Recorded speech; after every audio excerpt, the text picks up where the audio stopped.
السلام علیکم ورحمۃ اللہ وبرکاتہ۔ پیارے بھائیوں، بزرگوں، دوستوں، آج انشاءاللہ آپ کو غسل کے تعلق سے مختصر عرض کروں گا کہ غسل کا میننگ کیا ہے، غسل کا لفظی معنی کیا ہے۔ انشاءاللہ وہ بھی بتاؤں گا کہ آپ لوگ سنتے رہتے کہ بھئی غسل غسل، لیکن ہے ہی کیا، اور قرآن کی آیت بھی، حضور پاک صلی اللہ علیہ وسلم کی حدیث بھی، اور مختصر غسل کے فرائض کے ساتھ ساتھ آپ کو غسل کا طریقہ بھی مختصر عرض کر دوں گا انشاءاللہ۔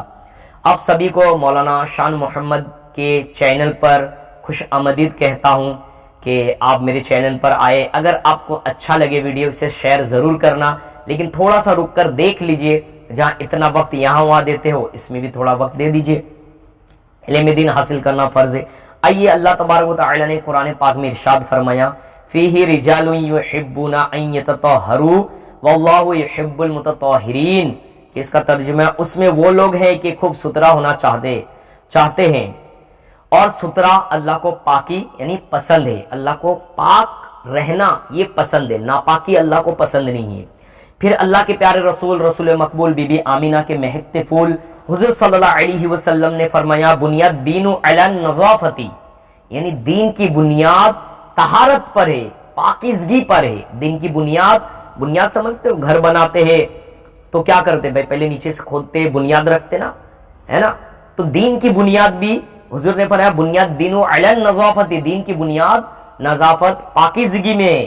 پھر ایک جگہ اور ارشاد فرماتے ہیں، الطہور نصف الایمان، یعنی پاکیزگی آدھا ایمان ہے۔ پھر اللہ کے رسول صلی اللہ علیہ وسلم اور ایک حدیث بیان فرماتے ہیں، انشاءاللہ وہ حدیث بھی سن لیجئے، مفتاح الصلاۃ الطہور، یعنی نماز کی کنجی طہارت ہے۔ کنجی مطلب کیا ہے بھائی؟ چابی۔ تو نماز کی کنجی کیا ہے؟ طہارت ہے۔ تو طہارت کیا ہے؟ نماز کی کنجی کیا ہے بھائی؟ طہارت ہے۔ آپ اگر نماز پڑھنا چاہتے ہو تو طہارت کا حاصل کرنا بہت ضروری ہے۔ اگر آپ طہارت کا حاصل نہیں کرتے تو نماز کیسے پڑھیں گے؟ تو غسل کے مسائل میں مختصر انشاءاللہ عرض کر دیتا ہوں، ٹھیک ہے؟ آپ نے تو یہ سنے، حدیث پاک سن لیے، سب کچھ سن لیے۔ اب آپ کو غسل کے فرائض کہتا ہوں، پھر اس کے بعد ان فرائضوں میں جو غلطیاں کرتے ہیں وہ بھی انشاءاللہ مختصر عرض کرنے کی کوشش کروں گا۔ کہ دیکھیے، سب سے پہلے ہم حنفیوں کے نزدیک غسل میں 3 فرائض ہے۔ غسل میں کیا ہے؟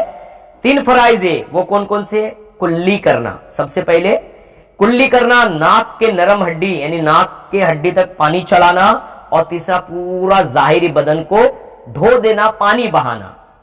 آئیے، یہ جو کہا جا رہا ہے غسل کا مطلب کیا ہے، غسل کا جو لغوی میننگ کیا ہے، غسل کا مطلب کیا ہوتا ہے لغتی؟ غسل کا مطلب ہی ہوتا ہے دھونا۔ غسل کا مطلب کیا ہوتا ہے؟ دھونا۔ تو آپ کو سمجھ میں آ گیا غسل کا مطلب دھونا۔ اب غسل ہم جب کرتے، جب نہاتے تو کیا کرتے؟ دھوتے ہیں نا، تو اسی کو ہم غسل کرتے، عربی لفظ ہے غسل۔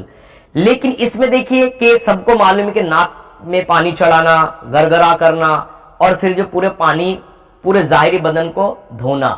اب میں آپ کو بتاؤں، دیکھیں، ناک صاف کرنے میں لوگ احتیاط نہیں کرتے۔ ناک کے نرم ہڈی تک پانی چڑھاؤ، پانی یوں لو اور اچھے سے چڑھاؤ ناک کے نرم ہڈی تک، اور یہاں تک کہ انگلی سے آپ ناک کے اندر جو آپ کے کچرے ہو یا سردی کی وجہ سے سوکھ جاتا ہے اس کو بھی صاف کرنا ضروری ہے، اس کو بھی صاف کرنا۔ تو اس لیے انگلی سے صاف بھی کیا کر لیا کرے، تاکہ آپ کے ناک کے اندر جو یہ سوکھا نہ رہے، کیونکہ ناک کے نرم ہڈی تک پانی چڑھانا ہے ہم کو، ناک کا بھی یعنی ناک کے اندر کا دھونا بھی یہ ہمارے لیے فرض ہے۔ پھر اسی طرح کلی کرنا، بسا اوقات لوگ گوشت کھاتے ہیں، کچھ چیز کھاتے ہیں، پان کھاتے ہیں، گٹکا کھاتے ہیں، ان کے دانتوں میں اندر پھنسے ہوئے رہتے ہیں۔ اگر جان بوجھ کر پھنسا ہوا نکال نہیں رہا اور پانی نہیں پہنچ رہا تو اس کا غسل مکمل نہیں ہوگا۔ اسے چاہیے پہلے کھلال کر لے، اور تمام اندر جتنے بھی گوشت وغیرہ پھنسے ہوئے جو نکال سکتے ہیں، نکالنے پر قدرت رکھتے ہیں، ان کو نکال لے، تاکہ آپ کا غسل مکمل ہو۔ اور اگر روزہ نہ ہو تو گرگرا کر لیا کرے، اس طریقے سے گرگرا کرتے نا، ایسا کر لیا کرے۔ اگر روزہ نہ ہو، روزے کی حالت میں گرگرا نہیں کرنا ہے، ٹھیک ہے؟ اور اتنا کلی کریے کہ پورے تمام منہ میں پانی بہہ جائے، پانی ایک دم اچھے سے چلا جائے، ٹھیک ہے؟ گٹکا کھانے والے، پان کھانے والے اور جو گوشت وغیرہ کھاتے اگر منہ صاف نہیں کرتے